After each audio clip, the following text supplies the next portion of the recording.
दुर्गा सप्तशती का पाठ यदि नवरात्रि में किया जाए तो वह विशेष फल देता है। मान्यता है कि विशेष समय में दुर्गा सप्तशती का पाठ किया जाए तो व्यक्ति की मनोकामना जल्द पूरी होती है। नवरात्रि का आरंभ हो चुका है। अगले 9 दिनों तक माता रानी को प्रसन्न करने के लिए भक्त उनकी पूजा उपासना करेंगे। मान्यता है कि इन दिनों दुर्गा सप्तशती का पाठ करने से व्यक्ति की मनोकामना जल्द पूरी होती है। नमस्कार दोस्तों, एक बार फिर से स्वागत है आपका हमारे YouTube चैनल अद्भुत गाथा पर। प्रिय भक्तों, शारदीय नवरात्रि का शुभारंभ हो चुका है। सनातन धर्म में इस पर्व का अपना एक खास महत्व है। इस दौरान भक्त कठिन नियमों के साथ मां की पूजा करते हैं। ये 9 दिनों तक चलने वाला त्योहार है जिसमें मां दुर्गा के 9 रूपों की पूजा का विधान है। मान्यता है कि अगर साधक पूरे समर्पण के साथ मां दुर्गा की पूजा और दुर्गा सप्तशती का पाठ करते हैं तो उनके ऊपर मां की कृपा सदैव बनी रहती है। ऐसे में हर किसी को व्रत के दौरान अथवा जिसने व्रत ना भी रखा हो उसे भी दुर्गा सप्तशती का पाठ करना चाहिए। लेकिन इस पाठ के कुछ नियम बताए गए हैं जिन्हें ध्यान में रखना बेहद जरूरी है। दुर्गा सप्तशती का पाठ मां दुर्गा को पूरी तरह से समर्पित है, जिसमें यह बताया गया है कि किस तरह से मां ने देवों और संसार की रक्षा के लिए भयंकर से भयंकर राक्षसों का वध किया था। दुर्गा सप्तशती की उत्पत्ति मार्कंडेय पुराण से हुई है, जो 18 प्रमुख पुराणों में से एक है। इसकी रचना 400-600 ई के बीच हुई थी और दुर्गा सप्तशती को सबसे शक्तिशाली ग्रंथ माना जाता है। इसमें 13 अध्याय हैं जिनमें कवच, अर्गला और कीलक शामिल हैं। जो साधक इस पवित्र पाठ को करना चाहते हैं उन्हें इस बात का ध्यान अवश्य रखना चाहिए कि उन्हें सबसे पहले कवच, अर्गला और कीलक से शुरुआत करनी है, जिनके बिना पाठ अधूरा माना जाता है। अगर आप इस तरह का पाठ करेंगे तो आपकी मनोकामनाएं जल्द पूरी होंगी। साथ ही मां दुर्गा प्रसन्न होकर अपनी विशेष कृपा आप पर बरसाएंगी। जिन लोगों को संस्कृत में पाठ करने में परेशानी हो तो वह हिंदी में भी पाठ कर सकते हैं। अशुद्ध पाठ नहीं करना चाहिए, इसलिए अगर आप हिंदी में आराम महसूस करते हैं तो उसी के पाठ करें। शुद्ध पाठ करने से आपको पूर्ण फल की प्राप्ति होगी। बता दें, इस पाठ से साधक के जीवन की सारी मुश्किलों का अंत होता है, परिवार में खुशहाली आती है और घर में सदैव मां लक्ष्मी का वास होता है। प्रिय भक्तगणों, इससे पहले हम दुर्गा सप्तशती का पाठ शुरू करें उससे पहले कुछ विशेष और महत्वपूर्ण बातें जान लेते हैं। आइए शुरुआत करते हैं दुर्गा पूजा एवं पाठ विधि से। श्री दुर्गा पूजा विशेष रूप से वर्ष भर में 2 बार नवरात्रों में की जाती है। अश्विन शुक्ल प्रतिपदा को जो नवरात्र प्रारंभ होते हैं उन्हें शारदीय नवरात्र कहते हैं।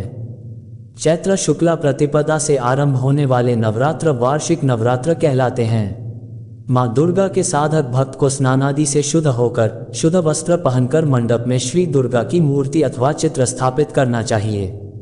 मूर्ति के दाहिनी ओर कलश की स्थापना करनी चाहिए।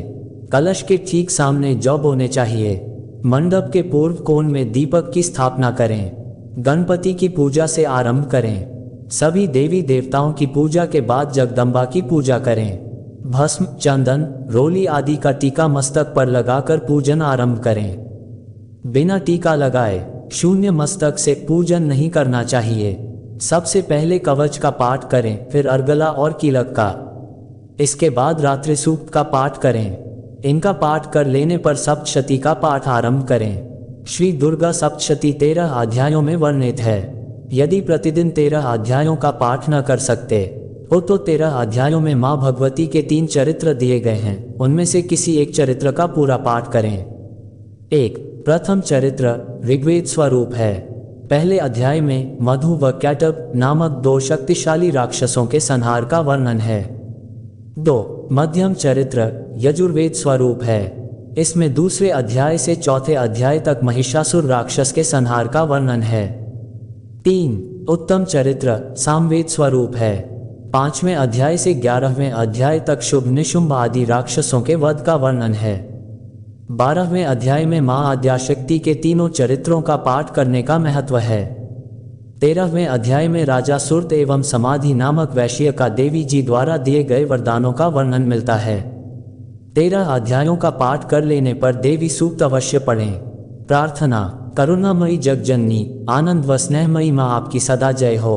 है ऐसे पंखीन पक्षी और भूख से पीड़ित बच्चे जिस प्रकार अपनी माँ की राह देखते हैं, और उसी प्रकार मैं आपकी दया की प्रतीक्षा कर रहा हूँ। हे अमृतमयी माँ, आप शीघ्र ही आकर मुझे दर्शन दीजिए, मैं आपका रहस्य जान सकूं, ऐसी बुद्धि मुझे प्रदान करिए।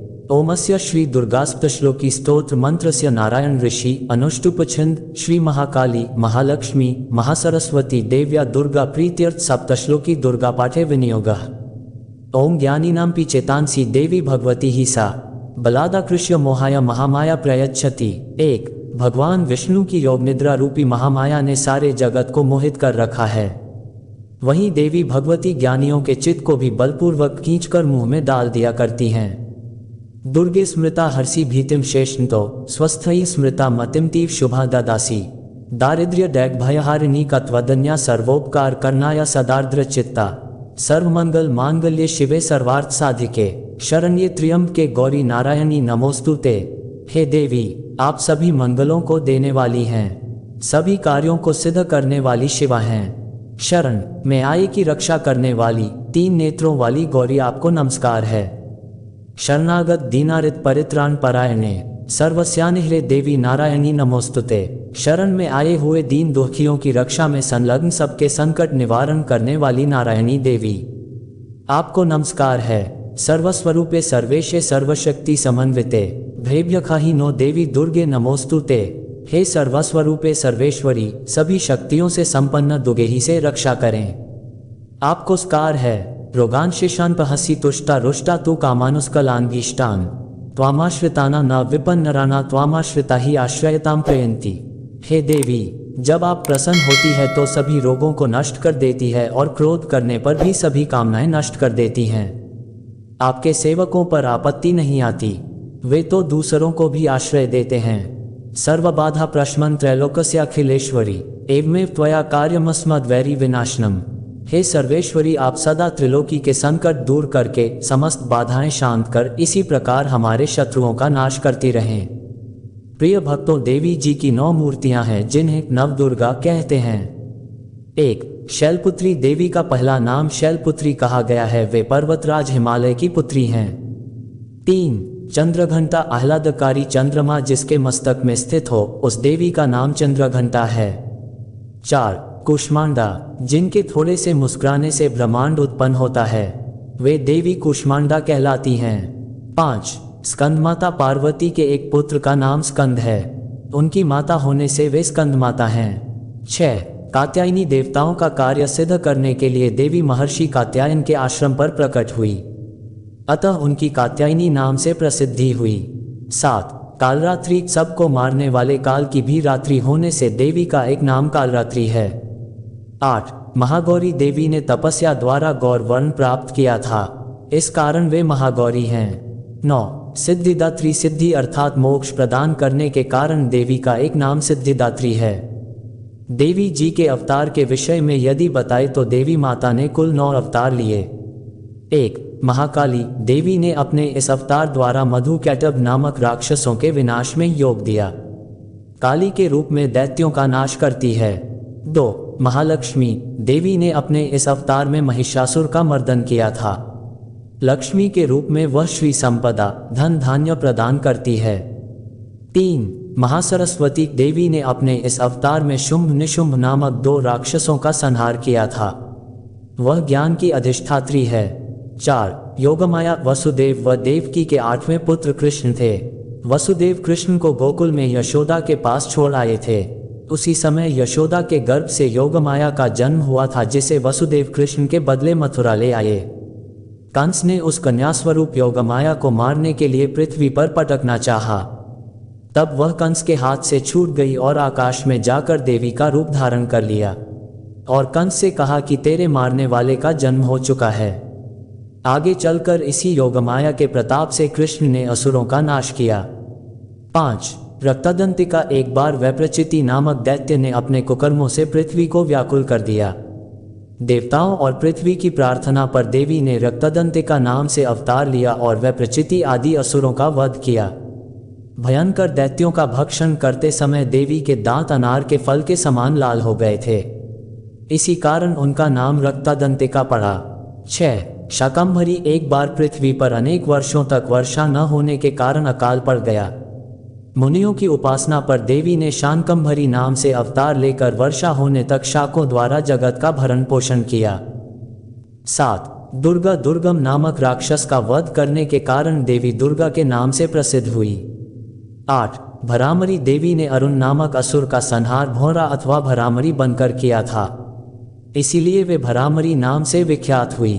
9. चंडिका या चामुंडा चंद्र और मुंड नामक राक्षसों का संहार करने के कारण देवी चंडिका अथवा चामुंडा के नाम से जानी गईं।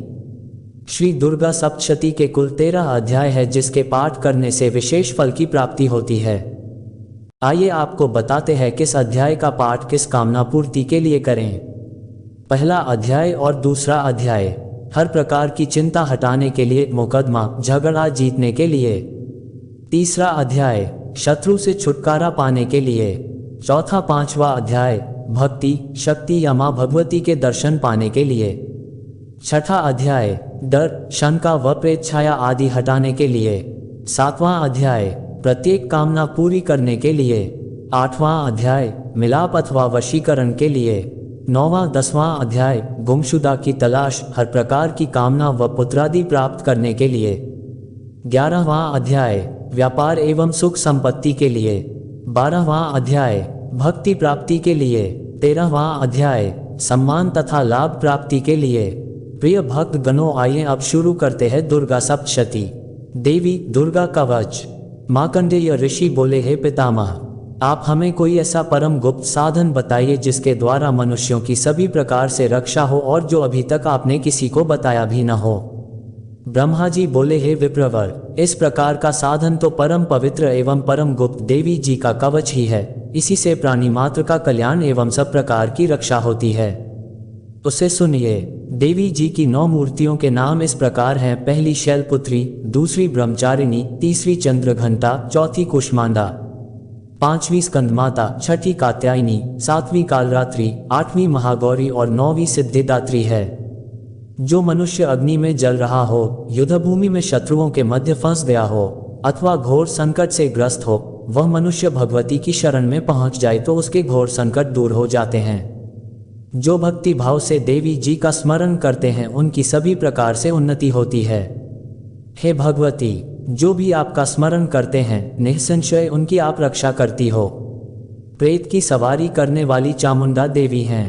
वाराही महेश पर, ऐन्द्री हाथी पर, वैष्णवी गरुड़ पर, माहेश्वरी बैल पर, कौमारी मोर पर और लक्ष्मी कमल के आसन पर विराजमान हैं। श्वेत रूप धारण करने वाली वृषभ के वाहन वाली ईश्वरी देवी हैं। हंस पर चढ़ी हुई सभी आभूषणों से भूषित ब्राह्मी देवी हैं। इस प्रकार अनेक रत्नों से विभूषित सभी योग शक्तियों से संयुक्त से सब माताएं हैं। ये सभी देवियां क्रोध युक्त मुद्रा में रथों पर सवार होकर दर्शन देती हैं। ये शंख चक्र गदा शक्ति हल मूसल केटक तोमर परशु पाश कुंद त्रिशूल उत्तम आयुध शारंग धनुष इत्यादि अस्त्र शस्त्र दैत्यों के शरीर नाश के लिए, भक्तों को अभय देने के लिए एवं देवताओं के हित के लिए धारण करती हैं। हे देवी, आपके दर्शन कठिन हैं। शत्रुओं के भय को बढ़ाने वाली देवी जी, मेरी रक्षा कीजिए। पूर्व दिशा में मेरी रक्षा ऐन्द्री देवी करें। अग्निकोण में अग्नि देवता, दक्षिण में वाराही, नैऋत्य कोण में खड्गधारिणी, पश्चिम में वारुणी, वायुकोण में मृगवाहिनी, उत्तर में कौमारी, ईशान कोण में शूलधारिणी, ऊपर ब्रह्माणी जी, नीचे वैष्णवी देवी रक्षा करें। इसी प्रकार शववाहिनी चामुंडा देवी 10 दिशाओं में रक्षा करें। जया मेरे आगे की, विजया मेरे पीछे की, बाईं ओर अजिता, दाईं ओर अपराजिता रक्षा करें। उद्योतिनी मेरी शिखा की, उमा मेरे मस्तक पर विराज कर, भौहों की यशस्विनी, भौहों के मध्य में त्रिनेत्रा, नासिकाओं की यमघंटा देवी, नेत्रों के मध्य में शंखिनी, कानों की द्वारवासिनी, कपोलों की कालिका, कानों के मूल देश की शांकरी देवी रक्षा करें। नासिका की सुगंधा, ऊपर के होंठ की चर्चिका, नीचे के होंठ की अमृतकला एवं जिह्वा की सरस्वती देवी रक्षा करें। दांतों की कौमारी, कंठ की चंडिका, गले की चित्रघंटा, तालु प्रदेश की महामाया रक्षा करें। चिबुक की कामाक्षी, वाणी की सर्वमंगला, ग्रीवा की भद्राकाली, पृष्ठ अस्थियों की धनुर्धरी रक्षा करें। कंठ से बाहरी भाग की नीलग्रीवा, कंठनालिका की नलकुबरी, दोनों कंधों की खंदिनी एवं मेरे भुजाओं की वज्रधारिणी रक्षा करें। दोनों हाथों की दंडिनी, अंगुलियों की अंबिका, नाखूनों की शूलेश्वरी, कुक्षी की कुलेश्वरी रक्षा करें। हृदय की ललिता देवी, उदर की शूलधारिणी रक्षा करें। स्तनों की महादेवी, मन की शोक विनाशिनी, नाभि की कामिनी, गुप्त इंद्रिय की गुहेश्वरी, लिंग की पुतकामिनी, गुदा की महेश्वाहिनी रक्षा करें। कटी की भगवती, घुटनों की विंध्यवासिनी, जंघाओं की महाबली देवी रक्षा करें। गुल्फों की नारसिंही, पांव के तलुओं की तेजसी, अंगुलियों की श्रीधरी देवी और तलुओं की पर्वतवासिनी रक्षा करें। नाखूनों की दंष्ट्राक्राली, केशों की ऊर्ध्वकेशिनी, रोम छिद्रों की कौमारी और त्वचा की वागीश्वरी रक्षा करें। रक्त, मज्जा, वसा, मांस, अस्थियों एवं मेदे की पार्वती, अंतड़ियों की कालरात्रि, पित्त की मुकुटेश्वरी रक्षा करें। पद्मकोश की पद्मावती, कफ की चूड़ामणि, नाखूनों के तेज की ज्वालामुखी, सभी संधियों की अभेद्या देवी रक्षा करें। हे ब्रह्माणी, आप मेरे वीर्य की रक्षा करें। छाया की छत्रेश्वरी और मन, बुद्धि, अहंकार की धर्मधारिणी रक्षा करें। प्राणों की कल्याण शोभना और शब्द, स्पर्श, रूप, रस, गंध, इन 5 इंद्रियों की योगिनी, सत्व, रज, तम की नारायणी सर्वदा रक्षा करें। आयु की वाराही, धर्म की वैष्णवी, यश एवं कीर्ति की लक्ष्मी तथा धन विद्या की चक्रिणी रक्षा करें। इंद्राणी मेरे गोत्र की, चंडिका मेरे पशुओं की, महालक्ष्मी मेरे पुत्रों की, भैरवी भार्या की रक्षा करें। मेरे पथ की सुपथा, मार्ग की क्षेमनकरी, राजा के दरबार में महालक्ष्मी एवं सभी दिशाओं में स्थिर होकर विजया मेरी रक्षा करें। और जो भी स्थान कवच में नहीं आए और जो अर्षित हैं उन स्थानों की पापनाशिनी जयंती देवी रक्षा करें। मनुष्य आदि अपना मंगल चाहता है तो एक कदम भी बिना कवच कहीं न जाए। कवच से नित्य रक्षित मनुष्य जहाँ जहाँ भी जाता है वहीं से उसे धन का लाभ तथा सभी कामनाओं की सिद्धि प्राप्त होती है। पृथ्वी पर उस पुरुष को ऐश्वर्य एवं अतुल संपत्ति प्राप्त होती है। वह मनुष्य निर्भय हो जाता है। युद्ध भूमि में कोई भी उसे नहीं जीत सकता। त्रिलोक भर में पूजा जाता है। ये देवी कवच देवताओं को दुर्लभ है। इसको अत्यंत श्रद्धा के साथ सावधान होकर जो तीनों संध्याओं में नित्य पढ़ लेता है उसे देवी कला प्राप्त होती है। कोई भी उसे तीनों लोकों में पराजित नहीं कर सकता। उसे अकाल मृत्यु नहीं आती। वह 100 वर्ष से भी अधिक आयु पाता है। ये कवच उसका तेज, यश और कीर्ति बढ़ा देता है। चंडी पाठ करने वाला पहले कवच पाठ कर ले। जब तक पर्वत, वन, काननों के साथ यह पृथ्वी टिकी रहती है तब तक ऐसे पुरुष की संतति पृथ्वी पर टिकी रहती है। कवच के पाठ करने वाले का देहांत होने पर महामाया की कृपा से देव दुर्लभ परम स्थान की प्राप्ति होती है। कवच का पाठ करने वाला सुंदर रूप को पाकर सदाशिव के साथ आनंद पाता है। श्री अर्गला स्तोत्र। श्री मार्कंडेय जी बोले, जयंती, मंगला, काली, भद्रकाली, कपालिनी, दुर्गा, शिवा, धात्री, स्वाहा, स्वधा आदि देवियों को मेरा नमस्कार हो। हे चामुंडे देवी, समस्त प्राणियों के दैक निवारण करने वाली आपकी जय हो। सर्वव्यापक देवी कालरात्रि, आपकी जय हो। मधु तथा केटव दैत्यों का दलन करने वाली, ब्रह्मा जी को वर देने वाली, आपको नमस्कार हो। हे देवी, आप मुझे सुंदर रूप दो, जय दो, यश दो तथा क्रोधादि शत्रुओं का नाश करो। महिषासुर का नाश करने वाली, भक्तों की सुखदाता देवी जी को नमस्कार हो। मुझे रूप दो, जप दो, यश दो, शत्रुओं का नाश करो। हे रक्त बीज का वध करने वाली देवी और चंड मुंड असुरों का विनाश करने वाली माता, मुझे सुंदर रूप दो, जय दो, यश दो, शत्रुओं का वध करो। हे पाप नाशक चंडिके, जो सर्वदा भक्ति पूर्वक आपके चरणों में मस्तक झुकाते हैं उन्हें रूप दो, जय दो, यश दो, शत्रुओं का नाश करो। सभी व्याधियों का नाश करने वाली चंडिके, जो आपकी भक्तिपूर्वक स्तुति करते हैं उन्हें रूप दो, जय दो, यश दो, शत्रुओं का नाश करो।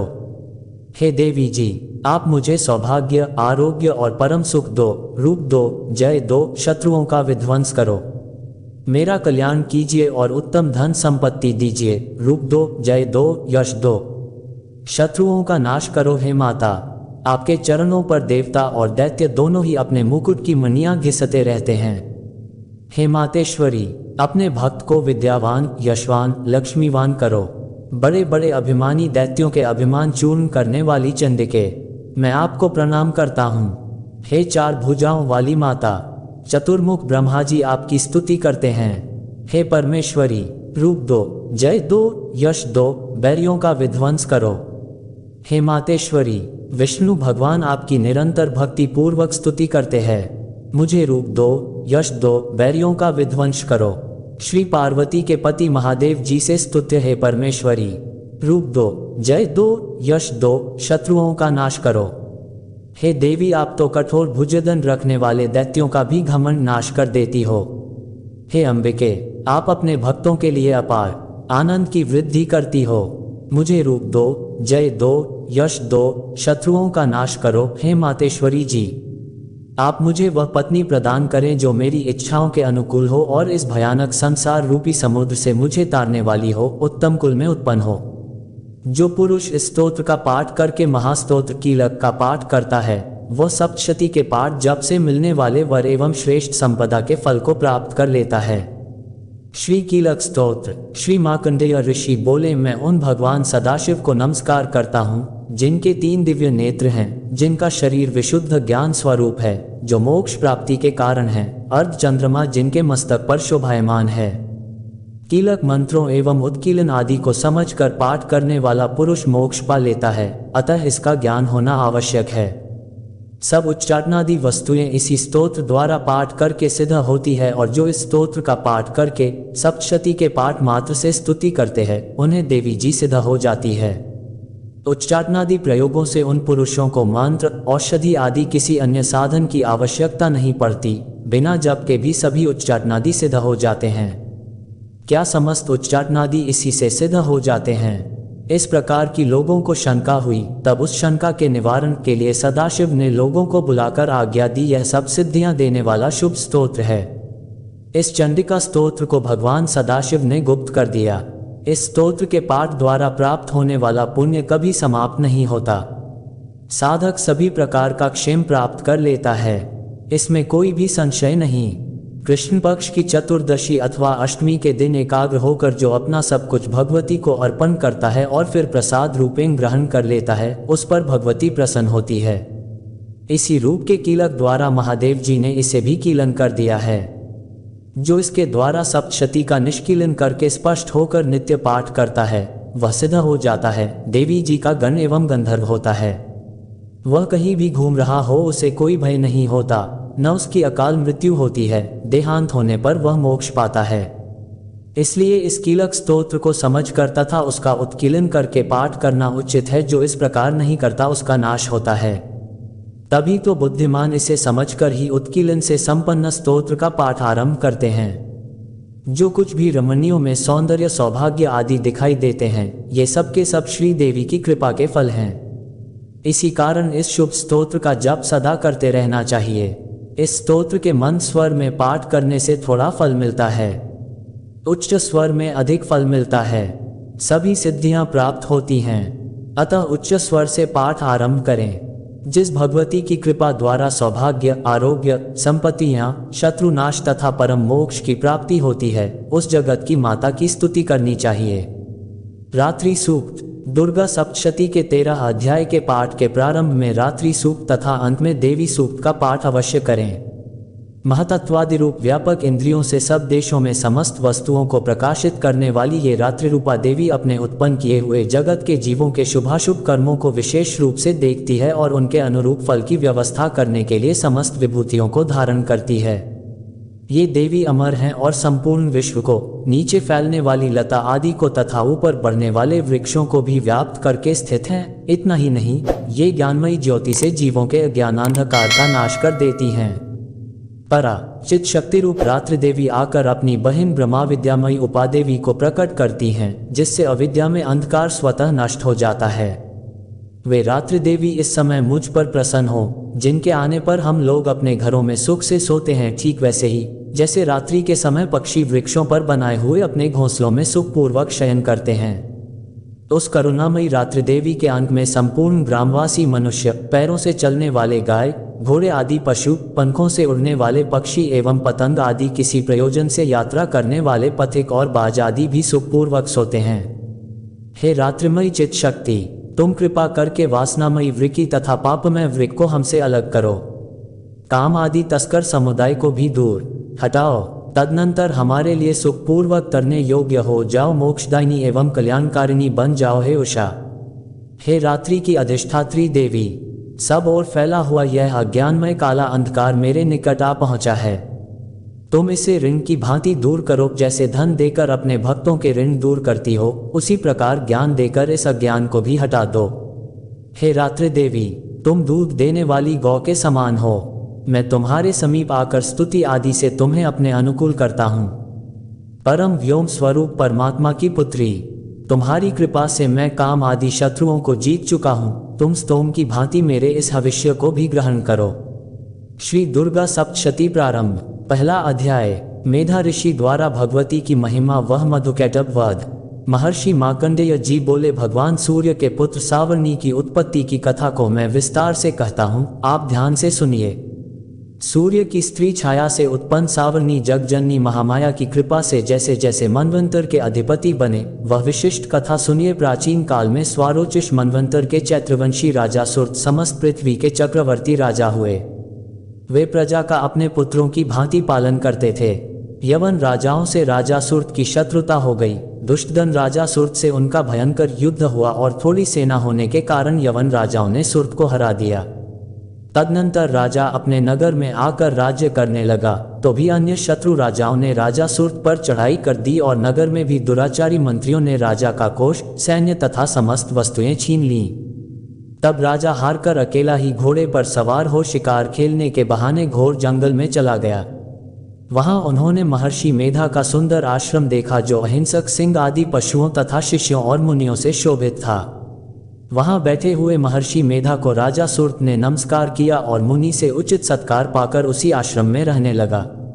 कुछ काल के बाद फिर वह अपने राज्य तथा प्रजा की चिंता से विचारने लगा कि जिस राज्य को मेरे पूर्वजों ने भली भांति चलाया और प्रजा का पालन किया, वह आज मुझसे दूर चला गया। वे दुष्ट मंत्री राज्य का पालन धर्म नीति के अनुसार कर रहे होंगे या नहीं, और मेरा मुख्य हाथी भी दुश्मनों के वश में हो जाने से क्या क्या कष्ट भोगता होगा। जो आज्ञाकारी नौकर नित्य प्रसन्नता से धन और भोजन प्राप्त करते थे, अब उन दुष्ट राजाओं के आश्रय में रहकर कष्ट पाते होंगे। मंत्री राज्य के धन को कुमार्ग में व्यर्थ ही अपव्यय करते होंगे। जो धन मेरे पूर्वजों ने बड़े कष्ट से संग्रह किया था, सो नष्ट हो गया होगा। इस प्रकार वह राजा राज्य की सभी बातों की चिंता करने लगा। कुछ समय पश्चात एक दिन आश्रम के समीप एक वैश्य को आते देखा, तो राजा ने उससे पूछा कि अरे भाई, तुम कौन हो और यहाँ क्यों आए हो? तुम्हारा मलिन मुख शोक युक्त क्यों दिखाई देता है? इस प्रकार राजा सुर्त की बातों को सुनकर उस समाधि नाम के वैश्य ने राजा सुर्त से कहा कि हे राजन, मैं समाधि नाम का एक वैश्य हूँ। मेरा जन्म धनवान कुल में हुआ है। मेरे दुष्ट स्त्री व पुत्र आदि ने मुझे धन के लोभ से घर से निकाल दिया है और मेरा धन छीन लिया है। मैं धन, स्त्री, पुत्र से रहित हूँ। अब अकेला दुखी होकर इस वन में आया हूँ। मुझे अपनी स्त्री एवं बंधुओं का कुछ पता नहीं। मैं यहाँ रहने के कारण अपनी स्त्री, पुत्र तथा स्वजनों की परिस्थिति को नहीं जानता कि वे इस समय अपने स्थान पर सुखी हैं या दुखी। मैं ये भी नहीं जानता कि मेरे पुत्र सदाचारी हैं या व्यभिचारी। राजा बोला, जिन स्त्री पुत्रादि ने तेरी धन संपत्ति को छीन लिया है, फिर उन्हीं के स्नेह में तेरा मन क्यों जाता है? वैश्य बोला, आपने मेरे विषय में जो बातें कही वे वास्तव में सत्य हैं, परंतु मैं क्या करूं, मेरे चित्त में कठोरता उत्पन्न नहीं होती। जिन पुत्रादि ने धन के लोभ में आकर मुझे घर से निकाल दिया है, मेरा चित्त फिर भी उन्हीं में आसक्त होता है।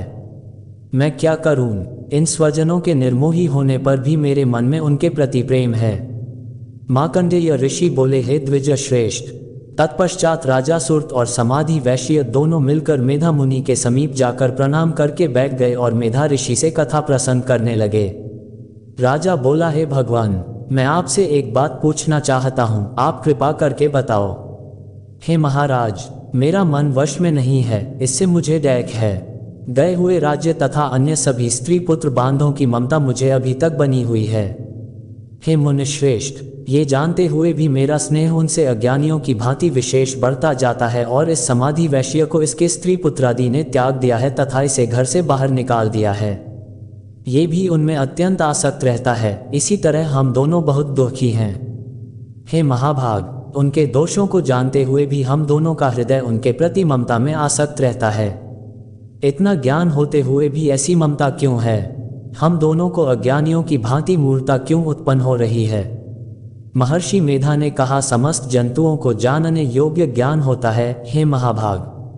सभी प्राणी पृथक पृथक होते हैं, कोई दिन में नहीं देखते तो कोई रात में नहीं देखते और कोई दिन रात्रि में समान दृष्टि से देखते हैं। पुरुष ज्ञानयुक्त है, ये सत्य है, इसमें संदेह नहीं। केवल इसमें ही नहीं, सभी पशु पक्षी मृगादि में भी मनुष्य की भांति ही ज्ञान होता है। ये स्थूल ज्ञान होता है। जैसे मनुष्यों में आहार आदि की इच्छा उत्पन्न होती है, वैसे ही पशु पक्षी आदि में आहार विहार निद्रा और मैथुन आदि की इच्छा उत्पन्न होती है। ज्ञान होने पर भी पक्षियों को तो देखो, भूखे होने पर भी ममतावश अपने बच्चों को चोंच में स्नेह से चुगा देकर प्रसन्न होते हैं। हे राजन, मनुष्य भी अपने पुत्र पौत्रों से इसी भांति बर्ताव करते हैं। वह पालन पोषण इस इच्छा से करते हैं कि जब हमारी वृद्धावस्था आएगी तब हमारा पालन पोषण वे करेंगे। क्या तुम यह नहीं देखते कि पुत्रादि उनका भरण पोषण न भी करे तो भी माता पिता तो करते ही है, क्योंकि विश्व की स्थिति को रखने वाली महामाया के प्रभाव से वे मोह के गढ़ में डाल दिए गए हैं। इसमें कोई आश्चर्य नहीं है, क्योंकि यह भगवान विष्णु की योग निद्रा है, जिससे संसार मोहित हो जाता है। यही भगवान की महामाया है। वह भगवती देवी बड़े बड़े ज्ञानियों के चित्त को जबरदस्ती खींचकर मोह में डाल देती है। इस देवी ने ही चराचर विश्व को उत्पन्न किया है और ये देवी प्रसन्न होकर भक्तों को वरदान देती है, जिससे मुक्ति मिलती है। वही मुक्ति की परम हेतु सनातनी ब्रह्म ज्ञान स्वरूपा विद्या है। राजा बोला, हे भगवान, आप जिसे महामाया कहते हैं वह कौन सी देवी है? वह देवी कैसे उत्पन्न हुई और उसका कार्य क्या है? उसका स्वभाव, स्वरूप, उत्पत्ति आदि के विषय में भी सुनना चाहता हूँ, सो आप सभी वृतांत मुझे सुनाए। ऋषि ने कहा, वह देवी नित्य है और चराचर में व्याप्त है, तथापि उसकी उत्पत्ति अनेक भांति से है। उस कथा को तुम मुझसे सुनो।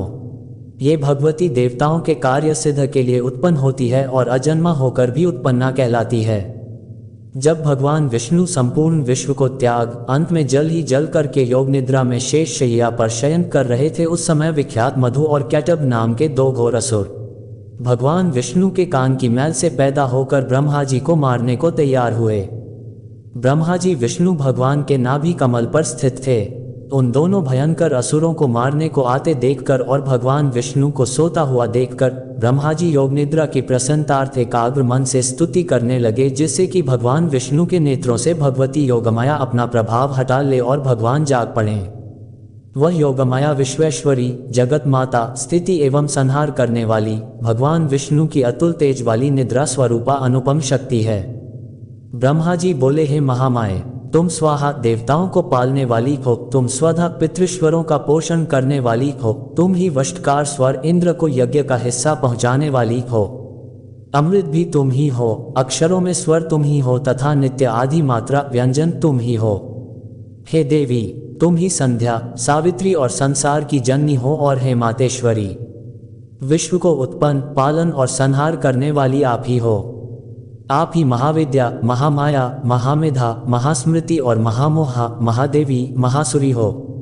आप ही समस्त चराचर के तीनों गुणों सत्व, रज, तम को उत्पन्न करने वाली प्रकृति हो। आप ही कालरात्रि, प्रलय स्वरूप महारात्रि तथा दारुण मोहरात्रि हो। आप खड्ग, शूल, घोड़, गदा, चक्र, शंख, धनुष, बाण, भुशुंडी, परेग आदि अस्त्र शस्त्रों को धारण करने वाली हो।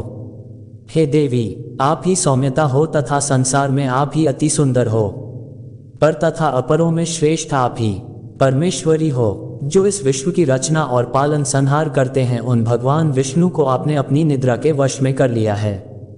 फिर भला बताइए कि और कौन आपकी प्रार्थना करने में समर्थ है, जबकि आपने भगवान विष्णु, ईशान, शंकर तथा मुझसे ये शरीर ग्रहण कर लिया है। आप तो अपने प्रभाव से स्वयं प्रकाशित हो।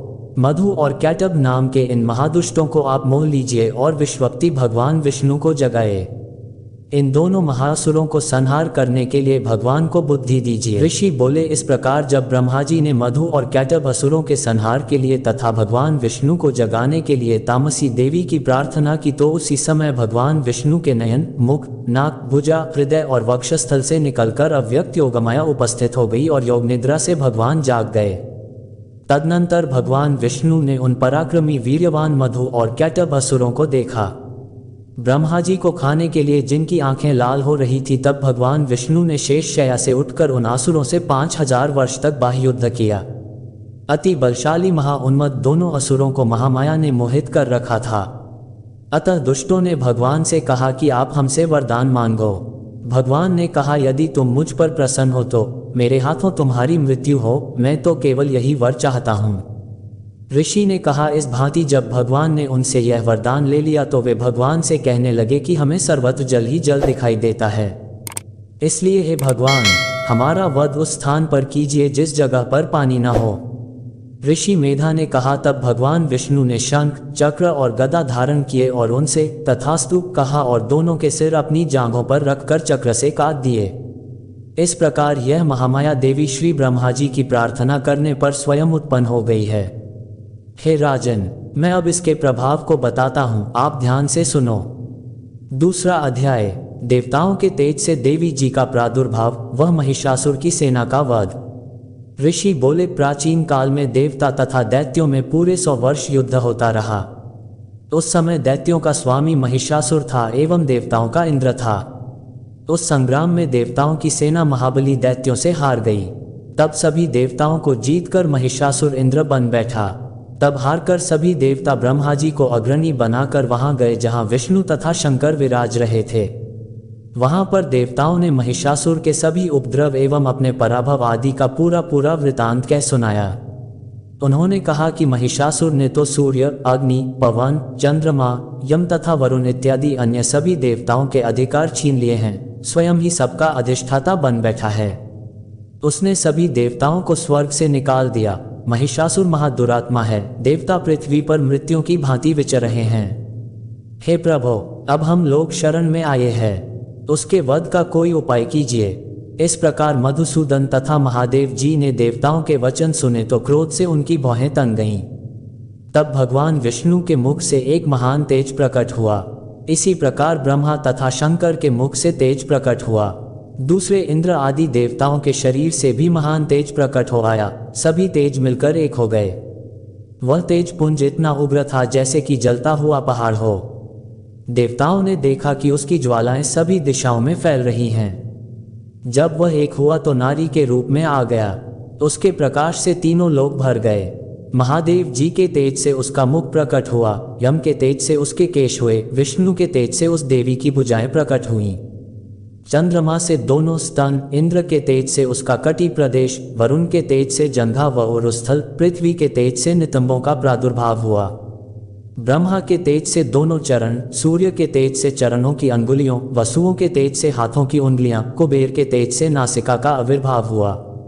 उसके दांत प्रजापति के तेज से प्रकट हुए, अग्नि के तेज से 3 नेत्र हुए। संध्याओं के तेज से दोनों भौहें, वायु के तेज से दोनों कान उत्पन्न हुए। इसी प्रकार समस्त देवताओं के तेज द्वारा भगवती का प्रादुर्भाव हुआ। इस प्रकार सभी देवताओं के तेज पुंज से प्रकट हुई देवी जी को देखकर महिषासुर से पीड़ित समस्त देवता प्रसन्न हुए। महादेव ने देवी को अपने त्रिशूल से शूल निकाल कर दे दिया। श्री विष्णु जी ने अपना सुदर्शन चक्र से चक्र प्रकट करके दिया। वरुण ने शंख तथा अग्नि ने उसे शक्ति दी। मारुत ने उन्हें धनुष्य दिया और बाणों से भरपूर 2 तरकस दे दिए। देवराज इंद्र ने अपने वज्र से वज्र पैदा करके दिया। फिर सहस्रनेत्र इंद्र ने ऐरावत हाथी से घंटा दिया। यमराज ने कालदंड से दंड प्रदान किया। सागरपति ने रुद्राक्ष माला अर्पित की। ब्रह्मा ने कमंडलू भेंट किया। सूर्य ने भगवती के सभी रोमकूपों में अपनी किरणें प्रदान की। काल ने तलवार और उत्तम ढाल अर्पण की। क्षीरसागर ने हार तथा कभी न पुराने होने वाले 2 वस्त्र भेंट किए। इसी प्रकार चूड़ामणि, दिव्य कुंडल तथा 2 कड़े भी भेंट किए तथा चमकता हुआ अर्धचंद्र, सभी भुजाओं के लिए बाजूबंद, चरणों के लिए नूपुर और कंठ के लिए सर्वोत्तम कंठुला भेंट किया। इसी प्रकार सभी अंगुलियों के लिए रत्न जड़ित मुद्र काएं प्रदान की। विश्वकर्मा ने निर्मल परशु भेंट किया और अनेक रूपों वाले अस्त्र, अभेद कवच, मस्तक तथा गले में धारण करने के योग्य कभी न कुम्हलाने वाली कमलों की माला दी। जल्द ने उसे बहुत सुंदर कमल दिया। हिमालय ने वाहन के लिए सिंह एवं और भी अनेक प्रकार के रत्न भेंट किए। कुबेर ने सुरा से भरपूर पात्र दिया। सभी नागों के स्वामी एवं पृथ्वी धारण करने वाले शेष जी ने महामणियों से सुशोभित नागहार दिया। इसी प्रकार सारे देवताओं ने भी भूषण एवं आयुधों के द्वारा देवी जी का सत्कार किया। तत्पश्चात भगवती ने अट्टाहस करके ऊंचे स्वर में गर्जना की।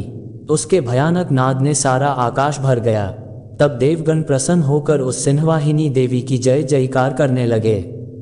मुनियों ने भक्तिभाव से नम्र होकर देवी जी की स्तुति की।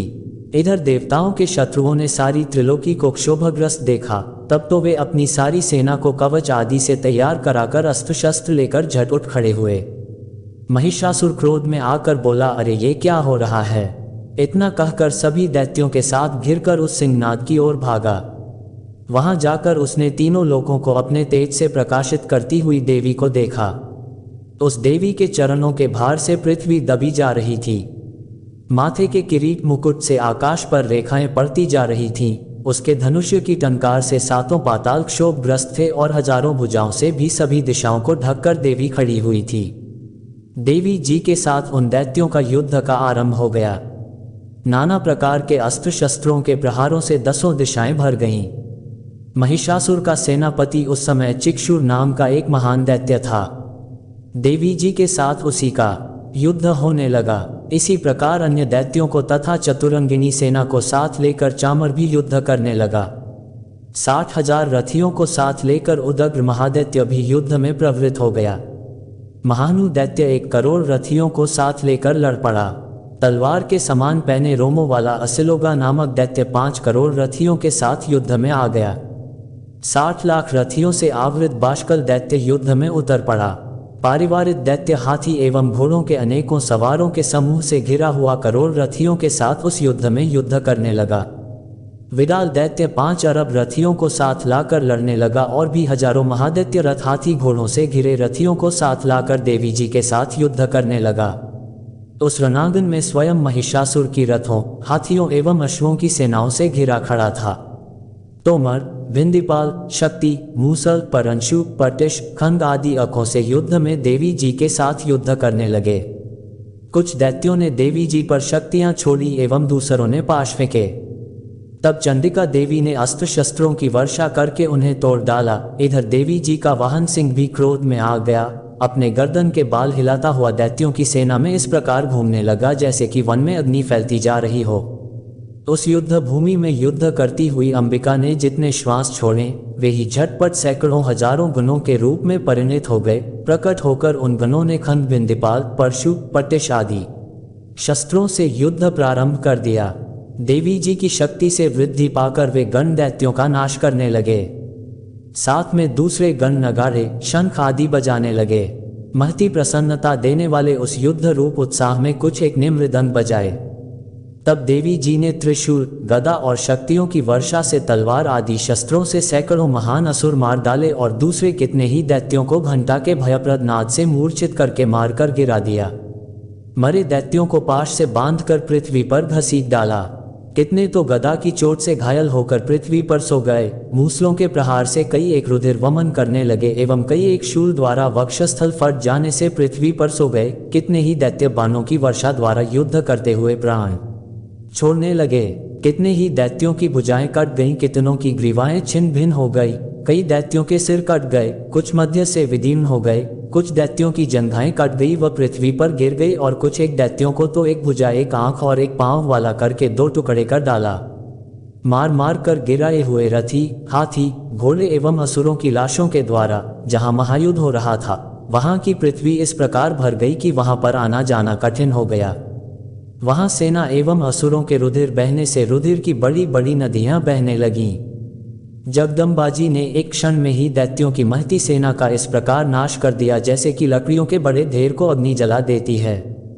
देवी का वाहन सिंह अपने बालों को छटकाता हुआ बड़ी गर्जना करता हुआ दैत्यों के शरीर से मानो प्राण ही चुन रहा हो इस प्रकार घूमने लगा। देवी जी के उन गणों ने महाअसुरों के साथ बड़ा युद्ध किया जिससे देवता प्रसन्न होकर आकाश से पुष्पों की वर्षा करने लगे। तो दोस्तों, ये था दुर्गा सप्तशती के प्रथम एवं दूसरा अध्याय। उम्मीद करती हूँ आज की यह वीडियो आपको अत्यंत पसंद आई होगी। अगर आपको हमारी वीडियो पसंद आई है तो आप हमारे वीडियो को लाइक और सब्सक्राइब कर लीजिए और हमें कमेंट में जय माता दी, जय माँ दुर्गा अवश्य लिखिएगा। माता रानी आपके सभी कष्ट हरे, आपका जीवन सदैव आनंदमय और खुशियों से परिपूर्ण हो, इसी मनोकामना के साथ आज के लिए इतना ही। मिलते हैं अगली वीडियो में, तब तक के लिए नमस्कार।